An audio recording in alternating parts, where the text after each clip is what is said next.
La sortie du jour de Diane Chenouda. Bonjour Diane. Bonjour Thomas. Ce matin, on va avec vous à la Fondation Vuitton découvrir une soixantaine d'icônes de l'art moderne. Oui, ce sont des toiles majeures de la première moitié du XXe siècle, qui viennent des plus grands musées au monde, à commencer par le célébrissime cri de Munch. C'est un très beau coup de la Fondation Vuitton, avec ce prêt exceptionnel de la Norvège.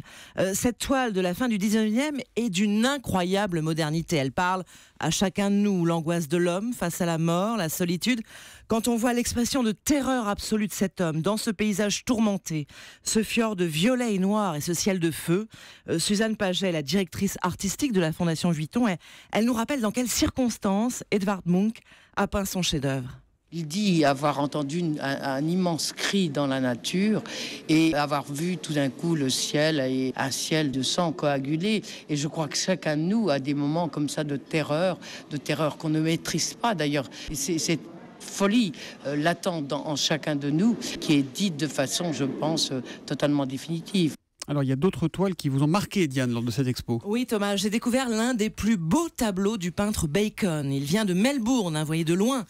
C'est un nu de dos très mystérieux, une sorte d'Adam chassé du paradis. On pense au dessin de Michel-Ange, à Degas aussi. Et puis vous avez bien sûr L'homme qui marche de Giacometti, universel lui aussi. Bon, il y a des petites choses plus souriantes quand même. Oui, je vous rassure Thomas. Oui, vous avez les nymphéas de Monet et surtout deux merveilles absolues de Matisse. La danse que l'on ne voit qu'à l'Ermitage de Saint-Pétersbourg, et bien elle trône ici à Paris. Oui, elle est joyeuse, jubilatoire, aux côtés de la tristesse du roi. Alors là, c'est le chef-d'œuvre de papier découpé de Matisse, autoportrait du peintre vieillissant. Donc peu d'œuvres, Thomas, mais une vraie rencontre avec chaque toile.